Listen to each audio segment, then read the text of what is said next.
Tell us about how the Roof Maxx, how did that hit you? How'd you find out about it? And how'd you develop the passion that you have for it now? Good question. So believe it or not, I found it in condo media. So I was reading condo media and I saw an ad from a very successful roofing company, and he had a tiny little emblem and it said Roof Maxx. I'm like, what the heck is that? So I Googled it. That simple. I had solar on my house. I had electric energy purchased that it was certified green because not all of the energy came from that.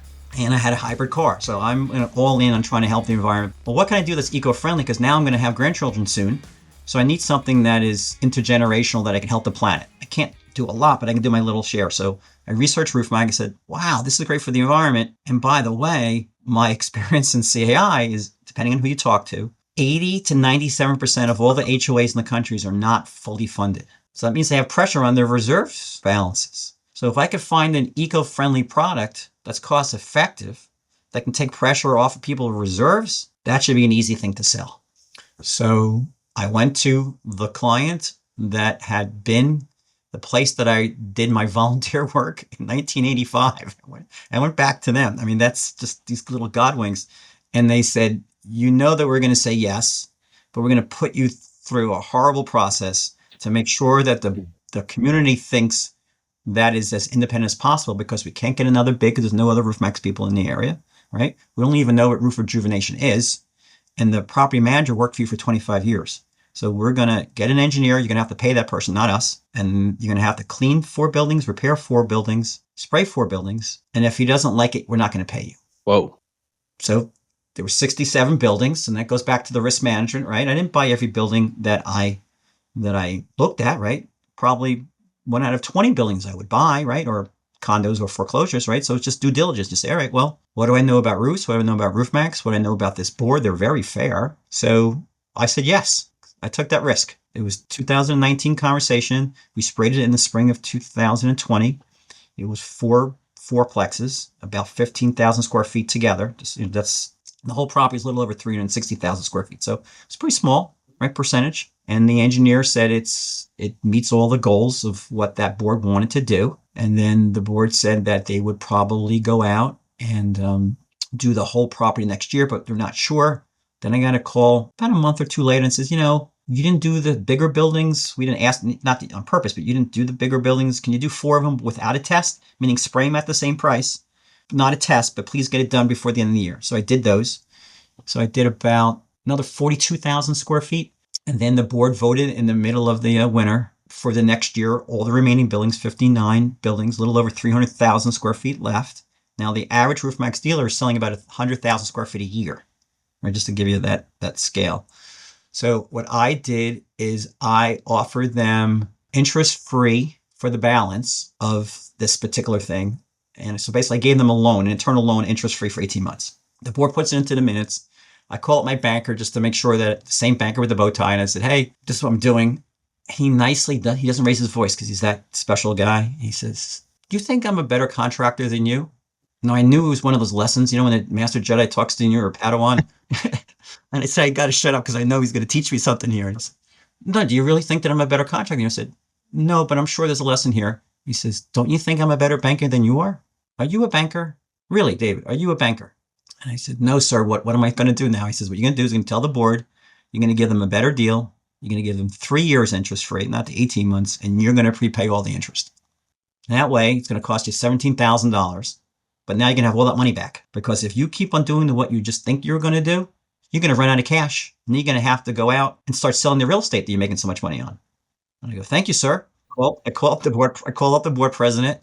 He says, so we're going from 18 months to 36 months. And I also made them do a deposit. So now the board president has no deposit, right? He has no interest for 3 years, and he looks great at the annual meeting. Now, obviously, I can't do that for all the people at Innovia. But the point is that it's about problem solving. And that became a video. That created a call from the owner of the founder, president of Roof Maxx, one of the co-owners, and said, there's a rumor that you're doing 3 years of quota to finish a proof of concept that did the year before. What in God's name you're doing?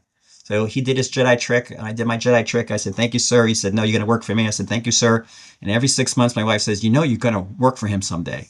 I said, Debs, I'm not. She goes, you know you are. And then ultimately, when we moved to Maine, during the craziness of COVID, when people were using FU money to buy houses with no contingencies on mortgages and no contingencies on things. We sold our house in Ashland, Mass, and moved into our smaller vacation home in Maine. So that's when I sold my dealership, got rid of my maintenance division, and just did Roof Maxx National is the only thing I did. So I'm now the national sales partner for Roof Maxx. We had about 250 dealers when I started. Well, when I started, we only had 100. When I went up to Maine, we had 250. Now we have 350 independent certified Roof Maxx dealers that I train across the country and explain to them the non-single families. I can't sell to single families, but I help them, like the Innovias, people like that, and teach the dealers to understand why people have problems with the reserves, how preventive maintenance is helpful, where the value is, when to tell them it needs a roof replacement, when to tell them that it's too early to use Roof Maxx. So I just kind of help them so they're better at guiding, not just being a contractor, but kind of being a resource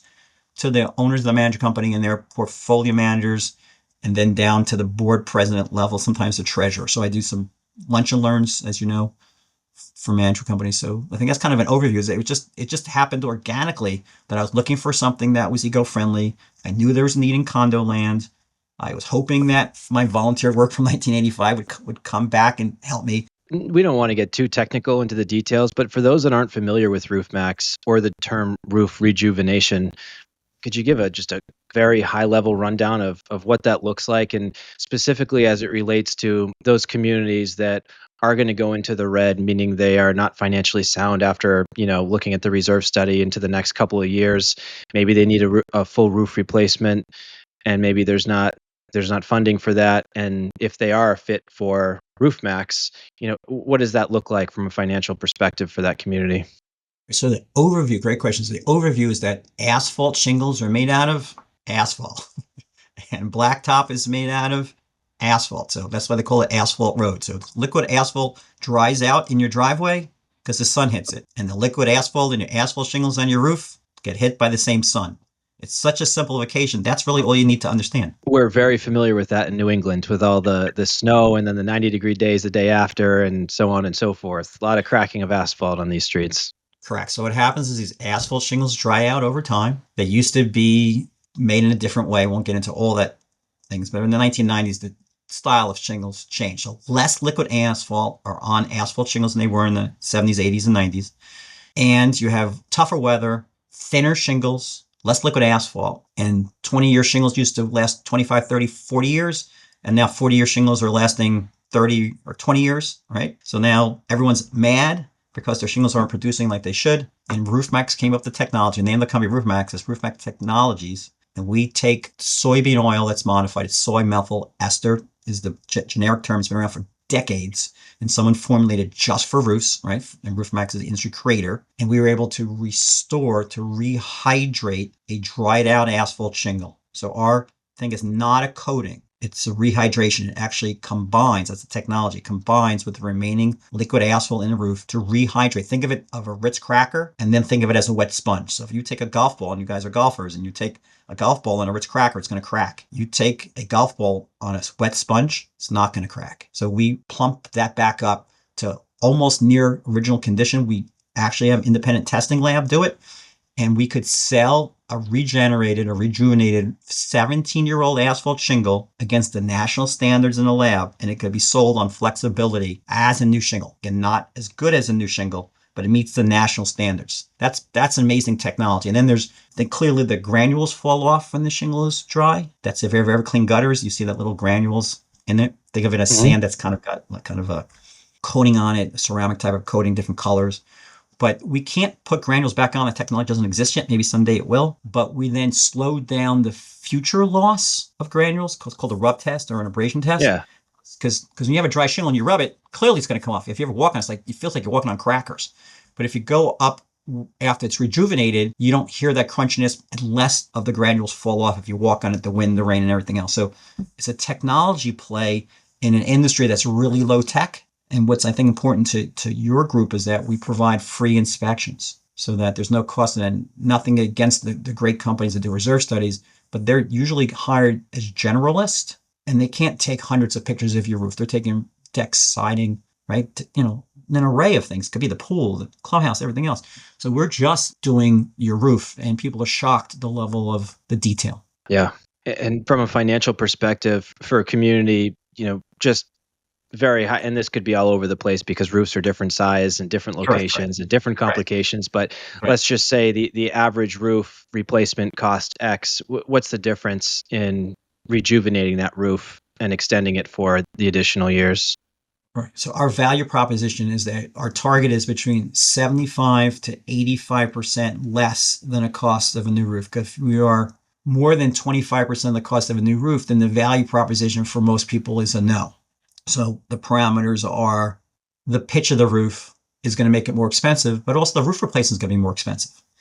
A 20,000 square foot opportunity for us is going to be priced very different than 360,000 square feet. I know that from personal experience, right?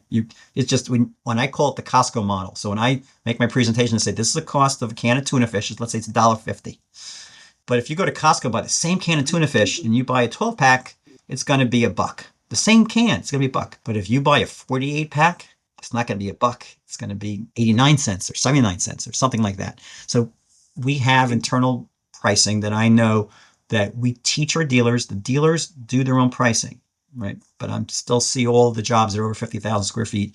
And I remind them to proactively give these large properties the labor savings, because the product is the product. But the labor savings are so significant on a condo complex or apartment complex that we could probably do 2 to sometimes 3 times per square footage per day with the same worker if we're on building after building after building next to each other. So we need to hit certain margins, proactively do the Costco model, right?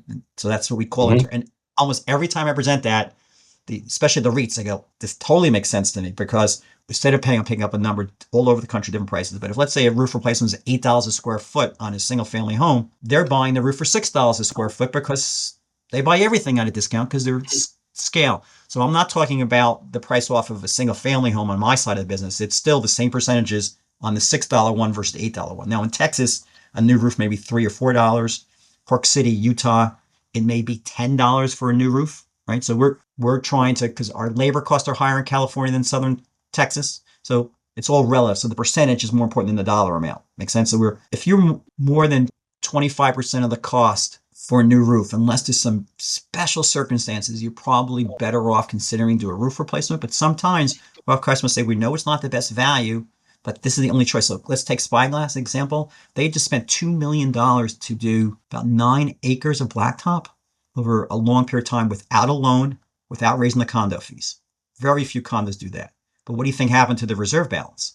Dwindled, more than dwindled. It was, I don't know, precarious, right? Whatever the word may be. Wasn't looking after for the owners coming in after them. Correct. But they did the best thing they could. The property was poorly built, unsophisticated, and it had been 30 years old without a special assessment or a loan. Very few people could say they rang the bell net. That's Brady level. The board president is a financial wealth manager, owner of a firm. So, but he said, the consultant said, not Ralph Noblin, if people from New England. So Ralph Noblin did the reserve study, and he said he got about 2 years left, based on my understanding of it. So 2 years left. And our board president said, if we can get 7 years out of it, 6 to 8, not 5 years, because if we do nothing, we're going to get 2 to 3 years anyway. That was what the board president's view was, right? So he wasn't trying to get 5 years, guys. He was trying to get 5 years incremental. Make sense, right? Yeah. The property was structurally sound. The shingles were structurally sound, but just dry as heck. And they're also the cosmetic look of the shingles. We had pine trees and oak trees 5-10 feet away of our decks. Think about like New Hampshire or Colorado or Washington State. That's the way this developer loved trees. It wasn't a farm. It was a forest. And he left every tree. Like I had a deck that had carved around the trunk of the tree. I mean, that was that developer's thing, right? So our roofs were ugly at that property. So we had to clean them and repair them and rejuvenate them. So sometimes it's hard to get to the 80. The best I've ever done is 93%. It was in Park City, Utah. The customer prospect stopped the presentation and said, we're done. We're moving forward. I'd never had anyone stop in the middle of a presentation. He says something like Stevie Wonder could see the value here. Some type of joke like that. That's great. That's awesome. Yeah. Well, look, we're coming right up to our time here. Is there any other statements in closing you'd like to share, David? First, yes, thank you for the opportunity. And also use the website all lowercase, www.roofmax.com/Innovia. If you type in any caps, some reason the software doesn't work. So it's all lowercase. So thank you for that. And my number, I think everybody knows, 508-294-9460. Give me a call anytime. David Levy, PCAM, serial entrepreneur, serial volunteer. Thank you for being part of our third episode of the Innovia CoOp Podcast, and we look forward to continuing our work with you.